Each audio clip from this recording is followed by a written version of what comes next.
ఏంటంటే పరిశుద్ధాత్మ ప్రేరేపణ చొప్పున ప్రవచనము కలుగుతుంది, ప్రవచింపబడతారు.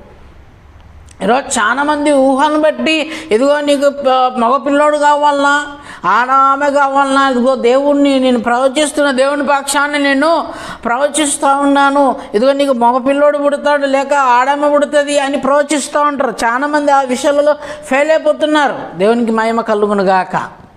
ఆ విషయాలలో ఫెయిల్ అయిపోతున్నారు. ఎందుకు ఫెయిల్ అయిపోతున్నారంటే దేవుడు సృష్టి ఆరంభముకు ముందే ఒక జంటను ఏర్పాటు చేసి ఆ జంటకు ఏ సంతానాన్ని ఇవ్వాలనో ఆయన తన హృదయంలో అనుకున్నాడు కనుక ఆ ప్రణాళిక చొప్పున వారికి ఆ మగపిల్లడు కానీ ఆ ఆడపిల్ల కానీ పుడతారు. అంతే.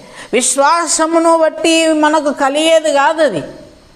విశ్వసించువారు కలవరపడరు అని వాక్యం సెలవిస్తుంది. కలవరపడరు అని అంటే నీకు అనుకున్న దాన్ని బట్టి నువ్వు ఏదో